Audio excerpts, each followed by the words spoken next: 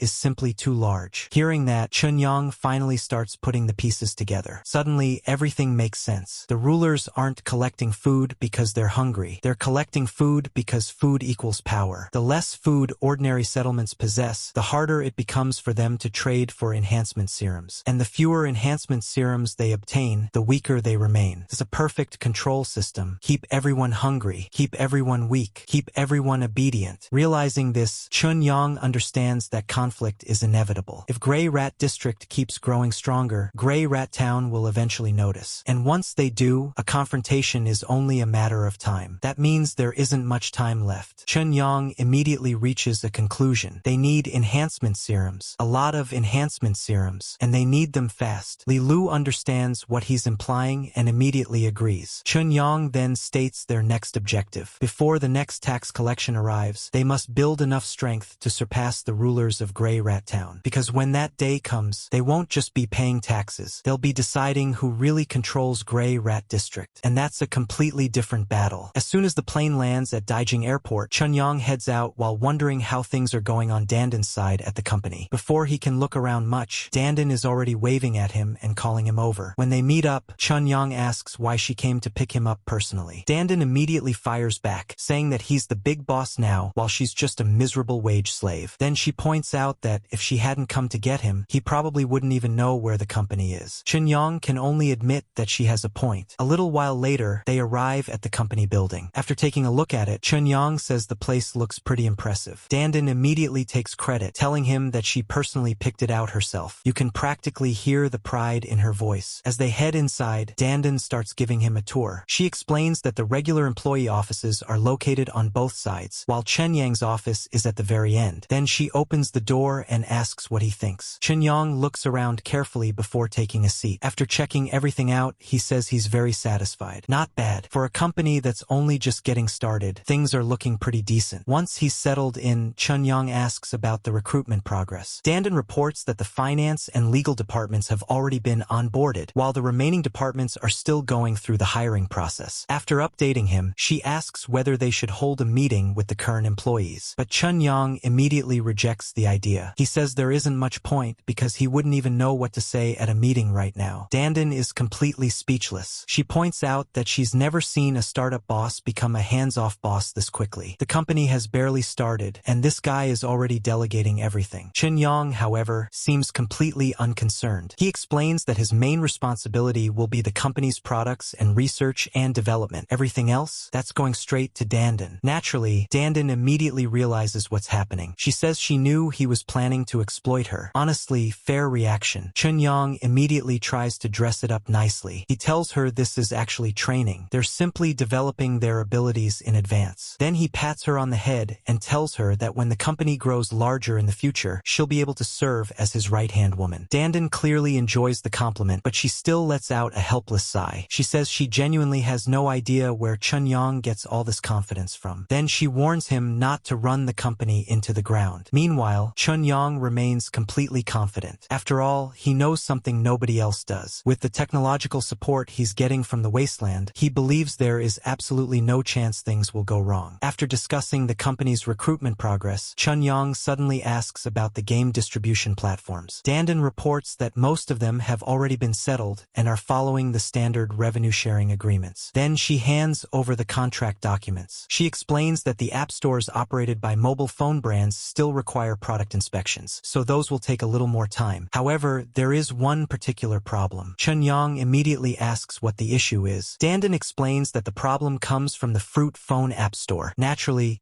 Chun-Yang wants to know what happened. Dandan tells him that their contact over there heavily hinted that they should proactively offer some kickbacks. Otherwise, their application would simply have to wait in line for inspection. Hearing that, Chun-Yang is immediately unhappy. He makes it clear that he has no intention of paying any kickbacks. Not even a little. Dandan understands his position, but she still points out the reality of the situation. The Fruit Phone has a massive market share. If their game can't launch on its app store, they'll lose access to a huge number of potential users. But Chun-Yang remains completely unconcerned. He tells her not to worry. Their product will speak for itself. At the same time, he believes that sooner or later, the other side will be the one asking them to join. Dandan can only shrug. At the end of the day, he's the boss. If that's his decision, then that's his decision. So she says she'll go back to work and leaves the office. After she leaves, Chun-Yang relaxes in his chair for a moment. As he leans back, another idea suddenly crosses his mind. He wonders whether developing his own mobile phone brand in the future would be possible. After all, if he controlled a major mobile platform, he could also earn a share of the revenue from games released by other companies. It's an interesting thought, but after considering it for a moment, he decides it's still far too early to be thinking about something like that. One step at a time. For now, there are more important things to handle. So Chun-Yang gets up and decides to head home first. However, just as he's leaving, something unexpected happens. A familiar face suddenly appears right in front of him. The two spot each other at almost the exact same moment. Chun-Yang immediately recognizes her as Fang Jia, and at the same time, Fang Jia recognizes him as well. Just as Chun-Yang is about to leave, Fang Jia suddenly calls out to him. She says it's quite a coincidence running into him there, and immediately asks where his girlfriend is. Chun-Yang is caught off guard for a moment. Then he remembers that Jiang Jinglong had previously told everyone that Xu Ye was his girlfriend. No wonder Fang Jia asked that. Wanting to change the subject, Chun-Yang asks what she's doing there. Fang Jia explains that she's here for a job interview because she wants to change jobs. Just talking about it seems to put her in a good mood. Meanwhile, Chun-Yang can't help wondering whether she's interviewing at his company. That would be one heck of a coincidence. Still, he doesn't ask any further questions. Instead, he simply wishes her success and prepares to leave. But before he can go, Fang Jia suddenly stops him. Chun-Yang asks if there's something else. Looking slightly shy, Fang Jia brings up next week's class gathering. She explains that Jiang Jinglong wants to invite all the classmates who stayed in Daxing out for a meal. Then she asks whether Chun-Yang plans to attend. Chun-Yang immediately asks if she wants him to go. Fang Jia says that there aren't many classmates left in Daxing anymore, and keeping in touch could help everyone look out for each other in the future. After hearing that, Chun-Yang agrees. He says he'll be there on time. With that settled, the two part ways. Meanwhile, back at Grey Rat District D, construction is in full swing. The moment Chun-Yang arrives, people immediately start greeting him everywhere he goes. Everyone is calling out to Boss Chin. And honestly, compared to when he first arrived, the atmosphere is completely different now. Chun-Yang starts inspecting the construction work and asks about the progress of the defensive fortifications. One of the workers quickly reports that everything is going smoothly. Now that everyone has enough food to eat, morale is extremely high. People are working harder than ever. According to the current progress, the entire perimeter should be sealed off within a few more days. Once that's done, ordinary mutant creatures won't be able to enter the base anymore. Hearing that, Chun-Yang immediately asks a more important question. What about human enhancers? Can these defenses stop them too? The worker hesitates before admitting that the effectiveness would be much lower. After all, mutant creatures can be trapped. Humans can think. And once brains enter the equation, ordinary traps become a lot less reliable. Hearing that, Chun-Yang realizes they still have a long way to go. The base's armaments need to be expanded even further. Just then, someone suddenly notices a familiar figure approaching. The person excitedly points out that Li Lu has returned. A moment later, Li Lu arrives and immediately reports back. Even though the journey has clearly exhausted her, the second she sees Chun-Yang, her mood instantly improves. She practically lights up. Then, Without hesitation, she jumps straight into his arms. Chun-Yang catches her and welcomes her back, thanking her for her hard work. After that, Li Lu opens her bag and gets straight to business. She reveals that all of the enhancement serums Chun-Yang requested have been successfully obtained. Then she shows him the serums. With this batch, everyone in Grey Rat District will be able to reach Tier 4 enhancement. The moment Chun-Yang sees the amount she brought back, he immediately asks whether the Doctors Association had any objections. After all, this wasn't exactly a small transaction, but Li Lu simply shakes her head. Why would they object? According to her, the trade helped the Doctors Association complete more than a year's worth of trading demand in a single deal. Far from being unhappy, they were absolutely thrilled about it. Chun-Yang immediately tells Li Lu to arrange the injections for everyone right away. Li Lu hesitates for a moment. Even now, she's still worried about the food issue. She reminds him that once everyone receives the serum injections, the settlement's food consumption will at least double compared to its current level. She wants to know if that's really okay. But Chun-Yang remains completely calm. He pats her and tells her not to worry. Not only is there enough food, but there will be more and more varieties and flavors in the future. The moment Li Lu hears the words, more varieties and flavors, her attention instantly shifts. Her eyes practically light up. She immediately says she wants to try them as soon as possible. Honestly,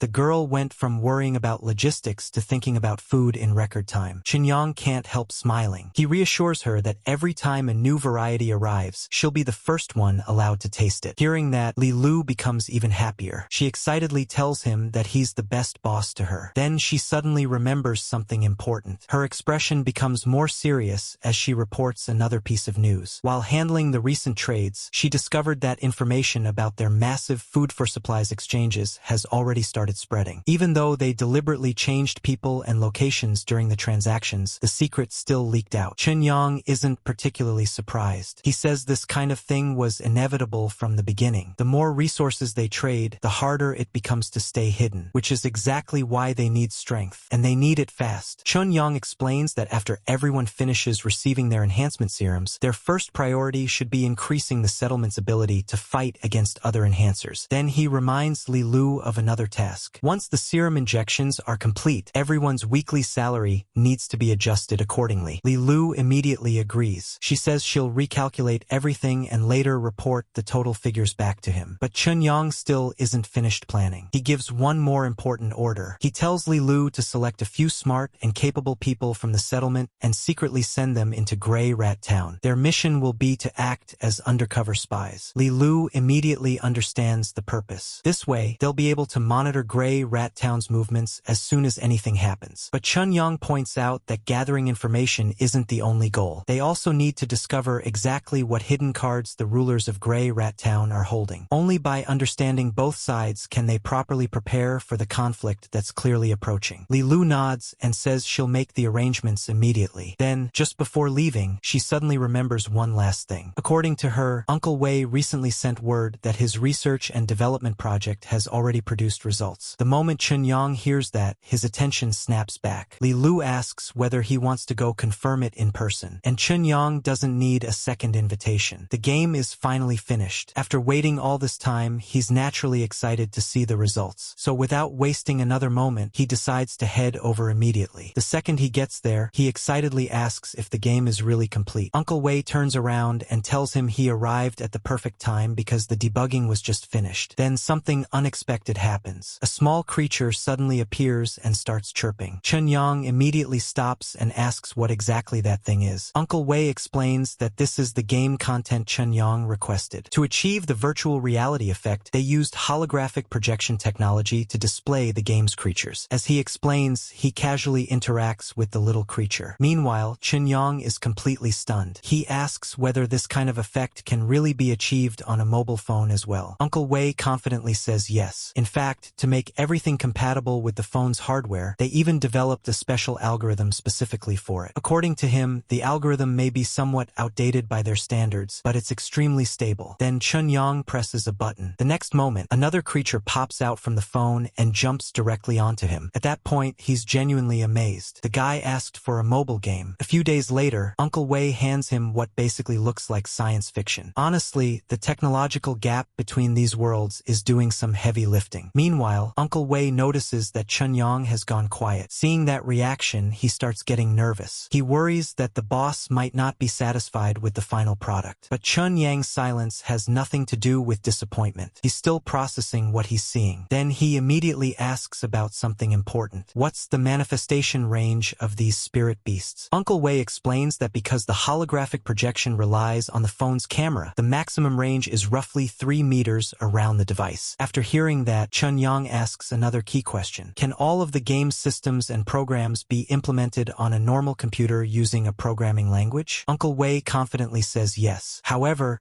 he also mentions that he specifically designed an entirely new programming language for the project. Then he asks whether that's acceptable. The moment Chunyang hears that, he becomes even more excited. Not only is there no problem, but he says the result completely exceeded his highest expectations. Far exceeded them. Only then does Uncle Wei finally relax. The poor guy looks like a mountain has been lifted off his shoulders. After all, he clearly poured an insane amount of effort into this project. Chunyang notices immediately and asks whether he's okay. Uncle Wei insists that he's fine. He simply hasn't slept in a very long time and is feeling a bit sleepy. A bit sleepy. Yeah, the man looks like he personally fought the final boss of game development. Chunyang quickly tells him to sit down and get some rest. But Uncle Wei still insists on staying available in case there are any questions about the game. Then Chunyang remembers one final thing he needs to know. The file size. He asks how large the game actually is. Uncle Wei immediately reassures him. To solve that problem, he utilized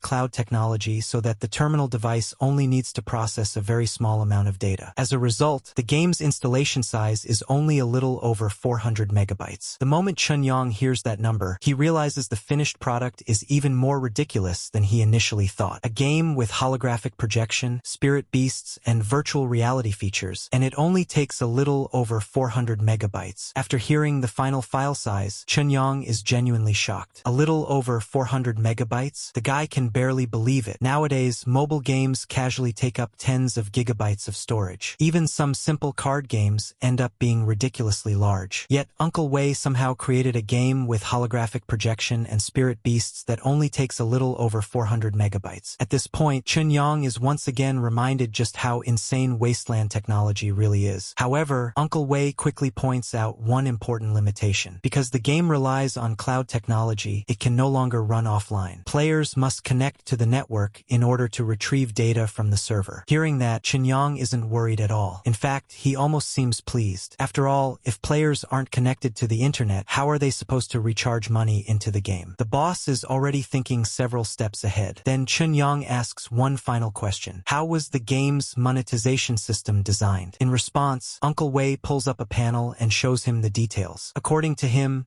many of the systems were referenced from existing games. Before the Great Cataclysm, game companies had already developed mature methods for encouraging player spending. As Chunyang looks through the interface, he sees all the familiar features. VIP systems, gacha mechanics, illustrated handbooks, character progression systems, the classics. At that moment, Chunyang comes to a realization. Technology may have advanced by hundreds of years, but when it comes to convincing players to spend money, apparently nothing has changed. Some traditions are simply eternal. After showing everything, Uncle Wei asks whether there are any other questions. Chunyang says there aren't. Then he asks the thing he cares about most. When can he get the source code files? Uncle Wei explains that one final round of balance adjustments is still needed. If everything goes smoothly, the finished product can be delivered tomorrow morning. Hearing that, Chunyang nods. Then he suddenly changes the topic. Pointing at the phone in his hand, he asks Uncle Wei what he thinks of it. Uncle Wei takes a quick look. Then he delivers a brutally honest evaluation. According to him, it's a well-maintained piece of garbage. An old antique. The answer hits Chunyang immediately. The guy just bought this phone not long ago, and now someone from 200 years in the future is calling it an antique. Honestly, that's got to sting a little. For a moment, Chunyang doesn't even know how to react. Still, he quickly moves on and asks a more important question. Is it possible to design a brand new mobile phone using current hardware as a foundation? Unfortunately, this time Uncle Wei shakes his head. He explains that mobile phone design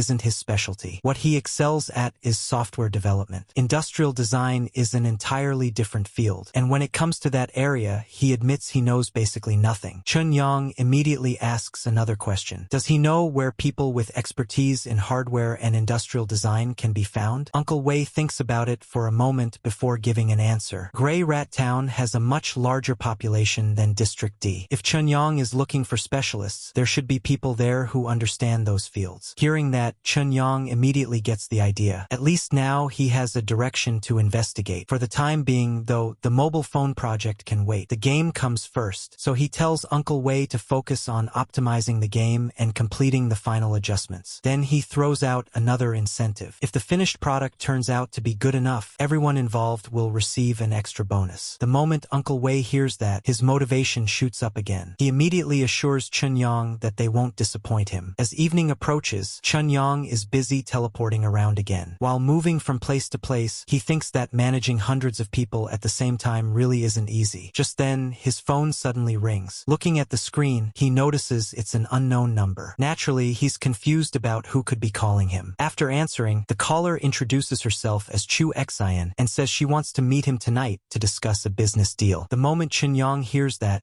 he's immediately suspicious. He wonders whether scam syndicates have become this sophisticated nowadays. Chu Xian seems to understand his doubts and tells him she'll prove that she isn't a scammer. But Chun-Yang clearly isn't interested in continuing the conversation. At this point, food is a much higher priority, so he hangs up and turns his attention back to dinner. Looking at the dishes in front of him, he can't help admiring his own cooking. The guy is genuinely impressed with himself. Then, just as he's about to eat, he hears someone come home. A woman walks in looking completely exhausted and lets out a long sigh. Seeing her arrive, Chun-Yang immediately tells her she came back at the perfect time because dinner is ready. Then he asks whether she went to another audition. She confirms that she did. However, Chun-Yang quickly notices that something is wrong. Based on her expression alone, it's obvious things didn't go well. After a moment of silence, she finally explains what happened. She had gone to audition for a new project from one of her favorite directors. According to her, it's a major production that's widely recognized within the industry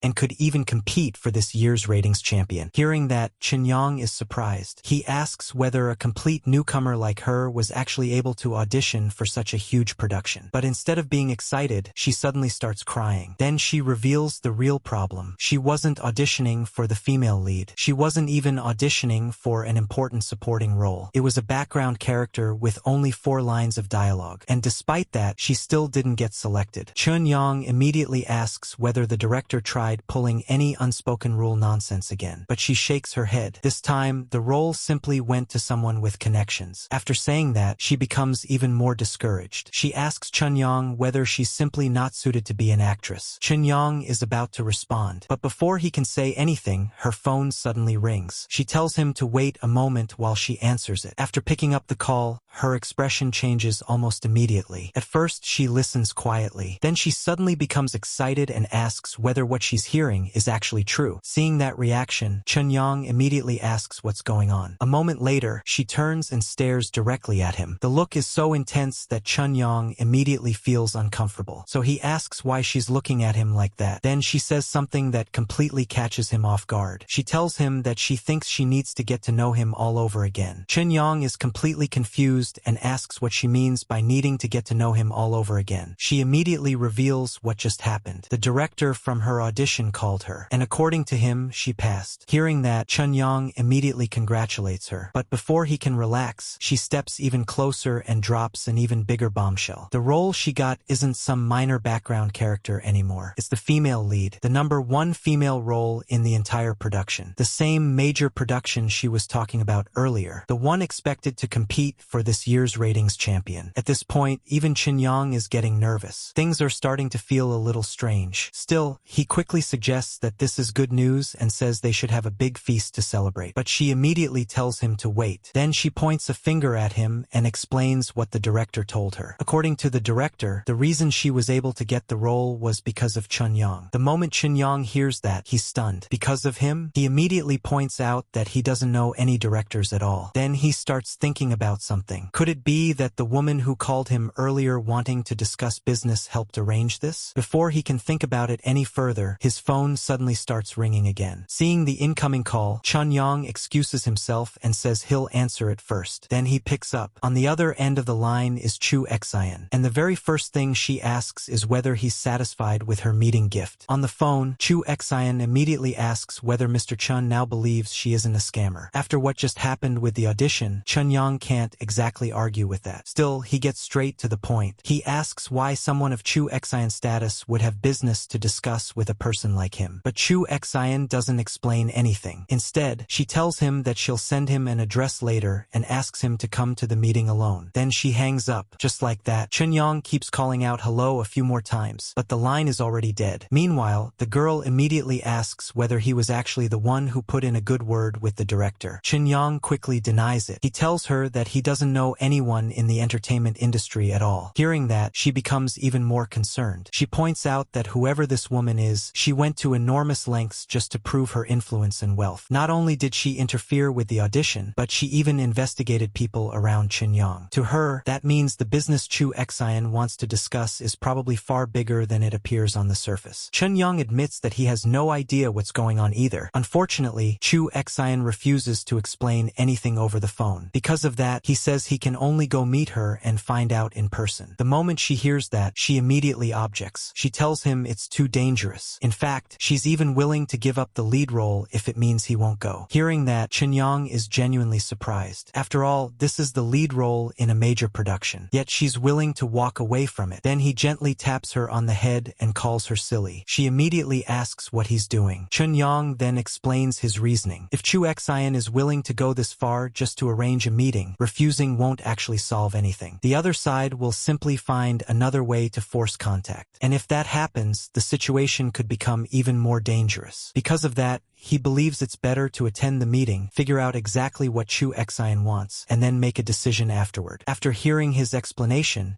she finally understands. Even so, she can only ask him to be extremely careful. Chun-Yang reassures her and says he already has his own arrangements. As night falls, Chun-Yang arrives at the meeting location. The building's interior is decorated in a very retro style, giving the entire place a unique atmosphere. Before he can enter, one of the guards stops him and asks whether he is Chun-Yang. After confirming his identity, the guards explain that they need to make sure he isn't carrying any weapons. Chun-Yang doesn't resist at all. He simply tells them to go ahead. After completing the search, the guards confirm everything is fine. Then they tell him to follow them because Miss Chu is already waiting inside. As Chun-Yang follows them deeper into the building, he carefully observes the people around him. The more he looks, the more surprised he becomes. The aura coming from these guards is actually stronger than Li Lu's. Just from that alone, he can tell that none of them are ordinary people. Seeing that, he can't help wondering whether his current Tier 2 enhancement would be enough to defeat them if a fight broke out. A moment later, one of the guards stops in front of a door. After knocking, he announces that Chun-Yang has arrived and asks for permission to let him enter. The door finally opens. As Chun-Yang walks inside, he immediately sees Chu Xian waiting for him. Not only that, but a full table of delicious food has already been prepared. Chu Xian politely invites him to take a seat. She explains that the matter was urgent, which is why her way of inviting him may have been somewhat offensive. Then she asks for his understanding. After that, she introduces the meal. According to her, although the restaurant isn't open to the public, its Guanfu cuisine is extremely authentic and worth trying. Then she gets straight to another matter. She openly admits that she spent the last few days conducting a background investigation on Chun-Yang. As an apology, she says she'll punish herself with a drink first. Hearing that, Chun-Yang isn't impressed at all. He points out that it's easy for her to say that now, but how could someone simply not mind being investigated? After putting down her glass, Chu Xian calmly explains her reasoning. She says she only wanted to confirm one thing, whether Chun-Yang truly had no connections to people within her social circle. According to her, that information was extremely important, which is why she felt she had no choice but to investigate. Chun-Yang responds that an ordinary person like him would never normally have any dealings with a major figure like her in the first place. Surprisingly, Chu Xian agrees. She says he's absolutely right. If it weren't for one specific event, their paths never would have crossed. Then she directly mentions Chun-Yang's grandfather. More specifically, the fact that his grandfather's liver cancer was suddenly cured. The moment those words leave her mouth, Chun-Yong is shocked, because this is exactly the topic he didn't want anyone investigating. At that moment, only one thought flashes through his mind. Was the secret exposed after all? After hearing Chu Xian bring up his grandfather's miraculous recovery, Chun-Yong immediately says he has no idea what she's talking about. But Chu Xian isn't buying it. She straight up tells him to stop pretending. Then she gets right to the point. If Chun-Yong is willing to tell her the method used to cure his grandfather, she's prepared to offer 3 rewards. The first reward is that she can arrange for someone to cover up the loopholes in his grandfather's medical records, ensuring that nobody else will discover what happened. The second reward catches Chun-Yong completely off guard. Through a venture capital fund, she is willing to provide angel round financing for Chun-Yong Technology Company Limited, 100 million, in exchange for only 5% of the company. The moment Chun-Yong hears that number, even he is shocked. 100 million is no small amount. Still, he remains calm and asks about the third reward. Chu Xian then reveals it. The third reward is the friendship of the Chu family. To make sure he understands exactly what that means, she tells him that her grandfather is Chu Liangpeng and suggests looking him up himself. After checking, Chun-Yong quickly realizes that Chu Liangpeng is an extremely influential figure. He immediately asks whether that really is her grandfather. Chu Xian calmly confirms it. Then she asks whether he finally understands the value of the Chu family's friendship. At this point, Chun-Yong starts weighing everything carefully. Money isn't actually the main issue. With the technology he has access to, he believes wealth can be earned sooner or later. However, his grandfather's medical records are a genuine hidden danger. And if he wants to continue doing business smoothly in the future, having powerful people backing him certainly wouldn't hurt. The problem is trust. This deal comes with no real binding guarantees. So how exactly is he supposed to trust Chu Xian? Perhaps noticing his hesitation, Chu Xian proposes a compromise. She says she'll provide the first 2 rewards in advance tomorrow. As for the friendship of the Chu family, that will officially take effect once her grandfather has completely recovered. After hearing that proposal,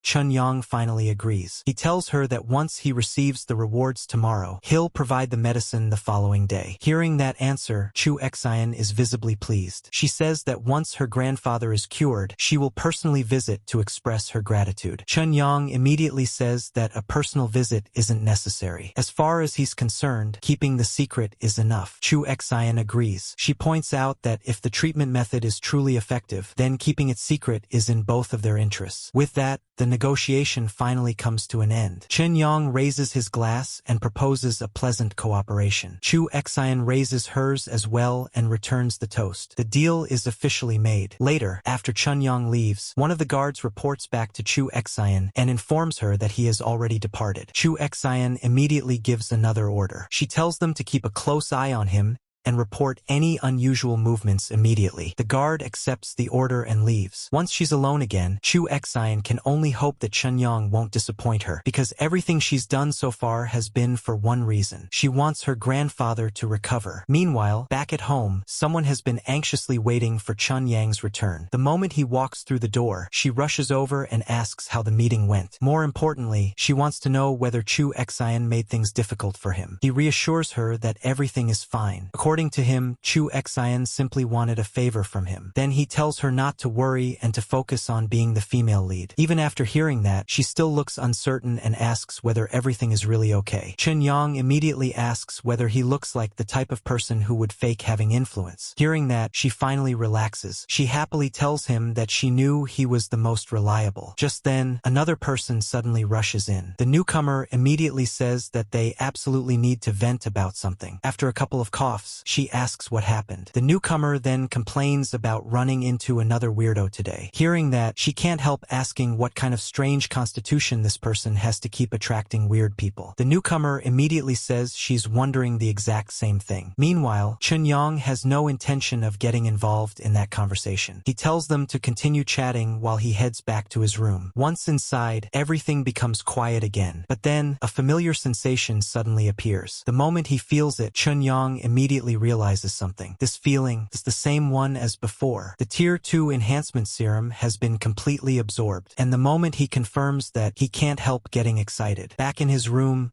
Chunyang starts testing his body. He throws a few punches into the air and does some training. After checking his condition, he realizes that his strength has increased by more than half compared to before. The improvement is obvious. Then he remembers something Li Lu told him. Normally, it takes at least a week to fully absorb a Tier 2 enhancement serum. Yet for him, the entire process finished in less than 3 days. That's way too fast. Looking at the Tier 3 serum in his hand, Chunyang decides not to rush things. For now, he'd rather figure out what's causing this abnormal absorption speed before injecting another serum. The next day, he heads back to Grey Rat District. The moment Li Lu sees him, she immediately gets excited and jumps onto him. Clearly, she's happy to see the boss again. After greeting her, Chunyang gets straight to the point. He tells her there's something he wants to ask. Li Lu asks what it is. Chunyang explains that his Tier 2 serum has already been completely absorbed and wants to know why it happened so quickly. Hearing that, Li Lu is surprised. She admits that she's never seen anyone absorb a Tier 2 serum that fast before. However, she does have a theory. According to her, before enhancement can fully take effect, the serum first repairs cells that have been contaminated by radiation. After hearing that explanation, Chunyang immediately starts understanding where she's going with this. Li Lu continues, the heavier the radiation contamination, the longer the repair process takes, which means the opposite is also true. If Chunyang absorbed the serum unusually fast, then his body must have almost no radiation contamination. And that's what confuses her. After the Great Cataclysm, everyone in the wasteland was exposed to radiation. So why is Chunyang different? The question immediately puts Chunyang on the spot. Fortunately, he reacts quickly. He lets out an awkward laugh and says that it seems the anti-radiation facilities used by his organization are extremely advanced. Then he immediately changes the subject and asks whether there are any risks associated with absorbing the serum too quickly. Li Lu says there aren't. Hearing that answer, Chunyang is relieved. At least now he doesn't have to worry about some hidden side effect suddenly appearing. With that matter settled, he gives Li Lu a new task. He tells her to trade for another recovery serum and says he'll come pick it up tomorrow. Li Lu immediately accepts the assignment. Then Chunyang tells her to continue with her work because he's going to visit Uncle Wei and collect the game. Li Lu says goodbye and the two separate. Soon afterward, Chunyang arrives at Uncle Wei's house. The first thing he asks is whether everything is ready. Uncle Wei tells him it's already prepared. Then he hands over a hard drive and explains that all of the project's data is stored inside. He also mentions that thanks to the help of the younger members, development progressed much faster than expected. After hearing that, Chunyang is very satisfied. He immediately announces a reward. Everyone who participated in the game's development will receive an extra month's worth of supplies. The moment those words come out, the entire room erupts with excitement. The employees are thrilled. Even Uncle Wei looks happy. Before long, everyone is cheering for Boss Chin. Back in the modern world, the situation is a lot less cheerful. Dandan reports a problem. The game license application has already been submitted. However, the approval process is being suppressed from above and hasn't been reviewed at all. As things stand, there is no way to launch the game on schedule. Chunyang remains surprisingly calm. He tells Dandan not to worry and to continue pushing forward with all the other work as planned. As for the game license, he'll find a way to handle it himself. Dandan immediately asks the obvious question. Does he know the person responsible for the reviews? Chunyang says no, but he does mention that he recently acquired a very valuable friendship. Then he hands over the game's source files. He tells Dandan to give them to the testing department first and have them spend some time playing the game. At the same time, they should summarize any potential modifications or improvements. Dandan takes the files and says she understands. Just then, Chunyang's phone rings. After answering, he hears Chu Xian's voice on the other end. This time, Chunyang doesn't waste any words. He immediately says there's something he would like her help with. Chu Xian asks what he needs. Chunyang explains that his company is preparing to release a game and asks whether she can help resolve the game license approval issue. After hearing the request, Chu Xian agrees almost immediately. According to her, it's no problem at all. Then she tells him to wait for good news. Hearing that, Chunyang is genuinely relieved. He thanks her for the help. However, Chu Xian quickly adds a condition. She reminds him that this will be the only favor she'll provide before he fulfills his side of the agreement. In other words, she's helping him this once, but the real deal still comes first. Chun-Yang naturally understands what she means. He tells her that he understands completely and promises that he will repay the favor. After finishing the call, Chun-Yang finally says that it's done. For the first time in a while, he allows himself to relax a little. But before he can enjoy the moment, he suddenly hears a huge commotion coming from outside. Confused, he wonders why it's so noisy. Meanwhile, several employees are running around excitedly. One girl asks Dandan whether she found it. Dandan says not yet and tells her to check somewhere else. Then suddenly, a guy shouts that he found it. According to him, the mountain-moving ghost was hiding inside the printer. At this point, the entire office has basically turned into a gaming battlefield. Everyone is running around chasing monsters. Others are celebrating because their spirit beasts leveled up. The atmosphere is completely chaotic. When Chun-Yang arrives, he immediately notices how absorbed everyone is. He comments that they seem to be having a lot of fun. The moment the employees see him, they start bombarding him with questions. One girl excitedly asks how such effects were even created. Another employee says that when he first opened the game, one of the creatures suddenly appeared and scared him so badly he nearly peed himself. Honestly, that's a pretty convincing product test. Chun-Yang just smiles and tells them this is only a small demonstration. According to him, they'll see even more advanced technology in the future.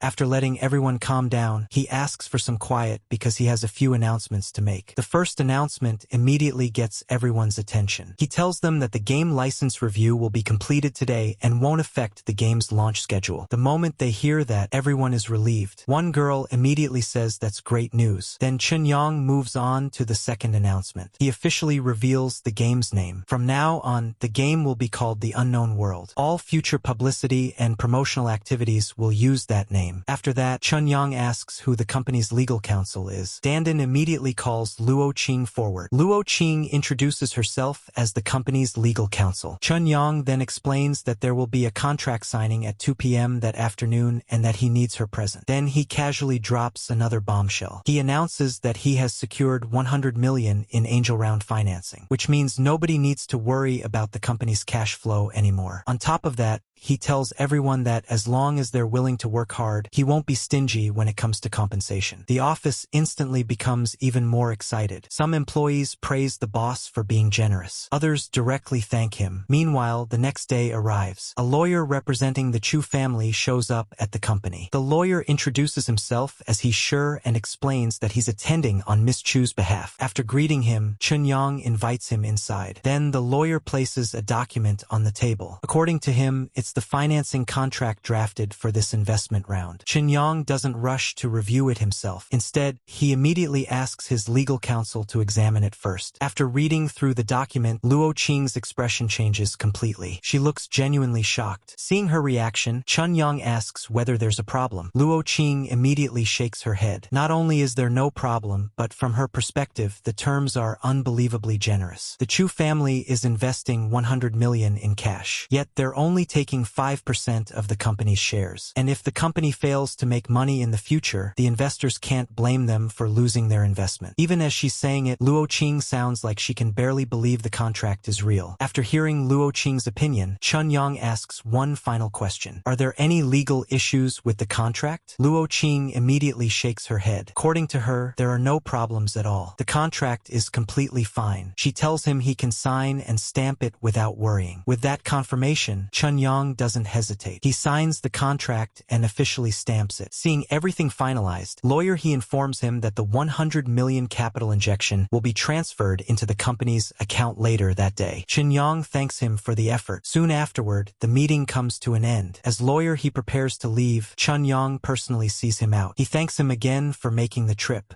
He politely replies that Chun-Yang is being too courteous and says this is simply part of his job. The two exchange farewells, and Chun-Yang wishes him a safe journey. After seeing everyone off, Chun-Yang heads back inside. The moment he enters, he immediately hears a lot of noise. The office is incredibly lively. Curious, he asks what's going on. Meanwhile, Dandan is rallying the team. She tells everyone that the boss has already done everything he possibly could. From this point forward, the promotion campaign is in their hands. One of the employees immediately responds with confidence. She says that the game's quality is so high that it practically has no competitors. And if they can't successfully promote a game like this, she'll go live in the mountains and become a monkey. That statement instantly tells you how confident everyone is feeling right now. Dandan quickly tells everyone to settle down and get back to work. Then she reminds them of the goal. Tomorrow morning, they'll fire the first shot of a new era for mobile games. The entire office immediately responds with excitement. Everyone enthusiastically agrees. Watching all of this, Chun-Yong feels reassured. With morale this high, he doesn't think there should be any major problems left. Just then, his phone suddenly rings. Looking at the caller ID, he sees that it's Chu Xian. Chun-Yong answers the call. On the other end, Chu Xian informs him that all of his grandfather's medical records have already been modified. Then she reminds him not to forget the promise he made. Chun-Yong tells her not to worry. He has no intention of going back on his word. According to their agreement, he'll deliver the medicine tomorrow morning. Hearing that, Chu Xian suggests meeting at the usual location. Chun-Yong agrees. The two arrange the meeting and end the call. Now, all that's left is for Chun-Yong to fulfill his side of the deal. The next day, the atmosphere around the Chu family is extremely tense. Inside the hospital room, a nurse urgently reports that the patient's organs are experiencing massive failure and that his vital signs are deteriorating rapidly. Dr. Shin immediately steps forward and starts giving orders. He tells the staff to increase the medication dosage, closely monitor the patient's breathing, and be prepared to perform CPR at any moment. The medical team immediately gets to work, doing everything they can to stabilize the situation. Meanwhile, Chu Xian anxiously asks about her grandfather's condition. Unfortunately, Dr. Shin doesn't have good news. He explains that the cancer cells have spread even further and triggered a chain reaction of organ failure throughout the body. At this point, there is nothing more they can do. Then he delivers the news nobody wants to hear. The hospital can only use machines to keep the old man conscious for the next 2 days. If there is anything the family wants to say, they should say it as soon as possible. Just then,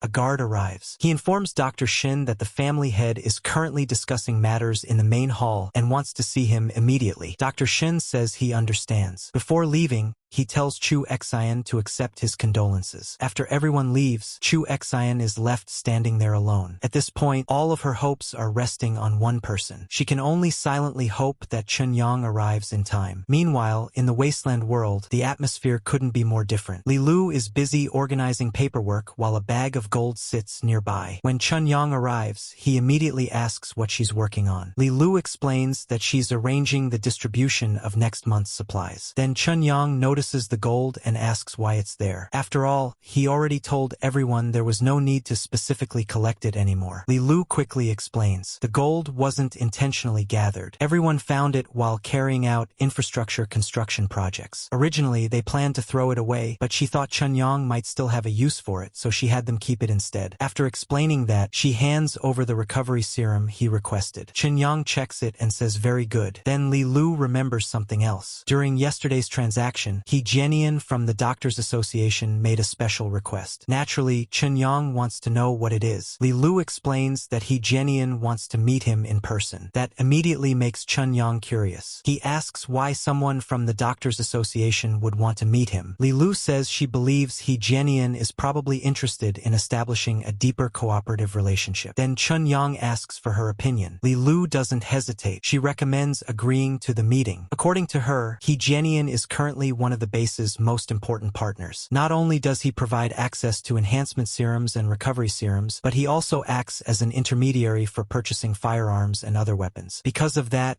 he's an indispensable partner for the base. On top of that, maintaining a good relationship with the Doctors Association would only benefit them in the long run. After hearing her analysis, Chun-Yong agrees. He tells Li Lu to arrange the meeting. Have He Jianian come to the base tomorrow. Then they'll meet face to face. Li Lu immediately accepts the order and says she'll make the arrangements. After hearing Li Lu's analysis, Chun-Yong praises her and says she's truly very capable. The compliment immediately makes her happy. Meanwhile, back in the modern world, Chun-Yong suddenly notices that he has missed multiple calls from Chu Xian. The moment he calls back, Chu Xian immediately picks up. She tells him that he finally answered and asks whether he can deliver the medicine right now. Hearing how urgent she sounds, Chun-Yong immediately asks what happened. Chu Xian explains that her grandfather's condition has worsened again. According to her, his life could be in danger at any moment. The moment Chun-Yong hears that, he stops wasting time. He tells her to send him the address. Soon afterward, he arrives arrives at the Chu family estate. A guard immediately comes forward and tells him to follow. Chunyang politely thanks him and follows behind. As he walks through the property, he can't help noticing how impressive the place is. Before long, Chu Xian personally comes out to meet him. Without wasting any time, Chunyang takes out the recovery serum and hands it over. Then he carefully explains the conditions. For the sake of secrecy, Chu Xian must personally perform the injection. Afterward, the syringe must be destroyed immediately. Most importantly, nobody except her and her grandfather can know about this medicine. Chu Xian agrees without hesitation. Then she takes the serum and looks back toward the room where her grandfather is resting. She tells Chunyang that if this medicine truly cures her grandfather, then he will forever be considered her friend. With that, she immediately rushes off. Not walking, not jogging, running. The situation has already become that critical. When she reaches her grandfather's room, she asks to speak with him alone. The nurses and medical staff are sent outside. Lying in bed, the old man asks what is going on. His condition is clearly poor, and even speaking takes effort. Once they are alone, Chu Xian finally takes out the syringe. Holding back her emotions, she tells her grandfather that she has obtained a special medicine that can cure him. Then she asks whether he is willing to try it. The old man doesn't hesitate. He tells her that he only has a few days left anyway. If she wants to try, then she should go ahead. And even if it fails, he won't blame her. Hearing those words, Chu Xian can no longer hold back her tears. She tells him she understands. Then, with trembling hands, she injects the medicine. After that, there is nothing left to do except wait. Both grandfather and granddaughter can only watch and hope to see whether this miracle medicine will truly work. Trying to comfort her, the old man tells her not to be afraid. He says he knows his own body better than anyone and that her intentions alone are already enough. But before he can say much more,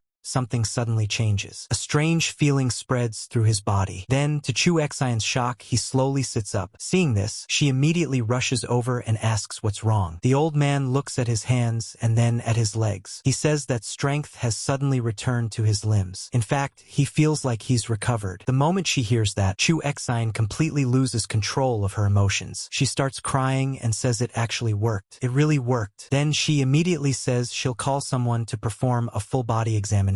However, her grandfather quickly stops her. He tells her to come back first. Confused, Chu Xian asks what's wrong. The old man then asks where she got the serum. Chu Xian explains that she received it from a friend. The moment he hears that answer, his expression becomes serious. He tells her that she's already an adult and shouldn't act so recklessly. Then he points out the biggest problem. If she suddenly runs out and starts calling doctors, how is she going to explain his recovery? Chu Xian immediately says she'll just tell everyone that a friend gave him a home remedy. The old man almost can't believe what he's hearing. He tells her that's incredibly naive. A home remedy that completely cures someone who is practically at death's door? Nobody would believe that. Then he explains the real danger. A medicine capable of curing cancer would create a massive sensation if it were exposed. Because of that, they absolutely cannot allow the serum or the person who provided it to be revealed so casually. Chu Xian understands the concern. However, she points out that his recovery is so sudden that people will still want an explanation. The old man simply says they don't owe anyone an explanation. According to him, they can just tell everyone that he suddenly got better on his own. Chu Xian asks what happens if nobody believes that story. The old man immediately dismisses the concern. If people don't believe it, then they don't believe it. What are they going to do? Come interrogate him personally? As far as he's concerned, protecting the person who provided the serum is the top priority. Under no circumstances can that person be exposed. Hearing that, Chu Xian promises that she understands. She tells her grandfather to rest assured because she knows exactly what to do. Satisfied with that answer, the old man lies back down on the bed. He points out that suddenly walking around normally would be far too conspicuous. For now, it's better to continue acting naturally. Then Chu Xian brings up another matter. She mentions that she already invested money into Chun Yang's newly established gaming company. According to her, it was basically like handing him 100 million for free. But her grandfather immediately shakes his head. He tells her she's thinking about it the wrong way. If Chunyang truly wanted money, a serum like this could potentially earn hundreds of billions. Compared to that, 100 million is nothing. In his opinion, the reason Chunyang accepted the investment is probably because he didn't want Chu Xian to feel burdened by receiving such a huge favor. Hearing that explanation, Chu Xian suddenly finds it difficult to argue. When she thinks about it carefully, it actually makes sense. Then the old man suddenly changes the topic. topic. With a very interested look on his face, he starts asking questions about this mysterious friend. He wants to know whether the friend is a man or a woman, how old, and most importantly, whether that person is married. After hearing her grandfather's questions,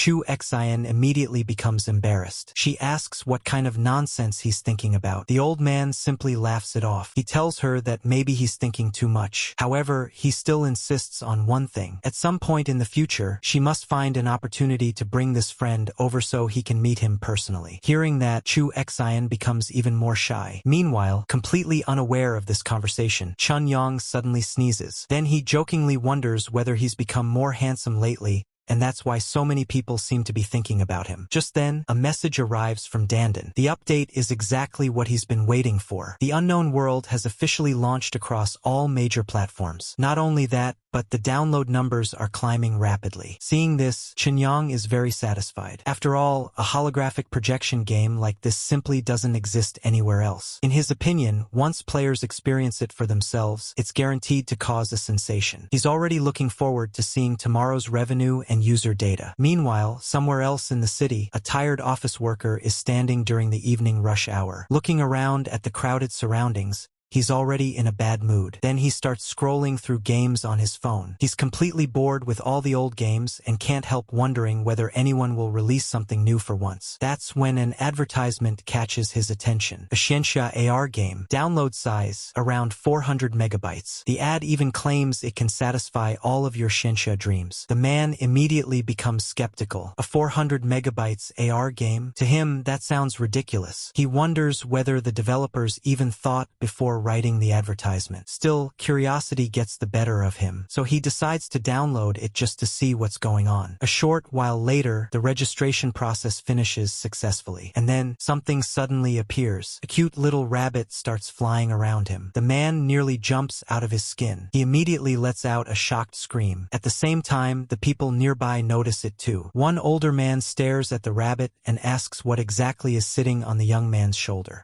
Another person looks closer and immediately becomes interested. To him, this looks less like ordinary AR and more like the holographic projection technology from science fiction movies. The older man can't stop staring. The rabbit looks unbelievably realistic. He asks how the young man managed to create something like this, but the young man is just as confused. He explains that he doesn't know either. All he did was casually download a mobile game, and then this little thing suddenly appeared. Not long after launch, the first batch of game data finally arrives. Dandan immediately rushes over to check it. One of the employees hands her the report, and the moment she reads it, her eyes widen. Without wasting a second, she grabs the paper and hurries toward Chun Yang's office. The guy has been waiting for this report all day. Dandan excitedly tells him that the results are in. Without any promotion, advertising, or marketing campaign, the Unknown World has already surpassed 1 million downloads on its very first day. And that's not even the craziest part. The paid conversion rate has reached an unbelievable 40%. Most companies would throw a party over numbers like that, but Chun Yang's reaction is completely different. After hearing the report, he casually says that the actual data is a little lower than he expected. The entire mood instantly changes. Dandan just stares at him. Lower than expected? Is this guy serious? She immediately points out that normal games struggle to reach even a 2% payment rate. Meanwhile, their game is sitting at 40%. At that point, she doesn't even know what to say anymore. But Chun Yang simply asks one question. Is their game a normal game? And honestly, after seeing holographic rabbits flying around people's shoulders, it's hard to argue with him. Dandan can only go silent. Then Chen Yang says that they're going to build a great company and win purely through product quality. As he speaks, he casually opens the game on his phone. A dragon immediately appears beside him. Even after seeing the technology before, the effect is still impressive. Then he gives Dandan another task. Starting today, all employees should keep the game running during their commute to and from work. Dandan immediately says she understands and heads off to notify everyone. Later that night, around 9 p.m., employees begin leaving work. One girl is already on her way home when she suddenly remembers something. She almost forgot to open the game. The moment she launches it, her companion spirit beast appears beside her. Looking at the little creature, she can't help smiling. It's unbelievably cute. The only thing she finds disappointing is that she can't physically touch it. Still, that doesn't stop her enthusiasm. She pumps herself up and says because they have to make this game the #1 game in the entire country. At the same time, she raises her hand for a high five. The little creature copies the action. Seeing that, she becomes even more motivated. Later, after arriving home, she announces that she's back. Inside,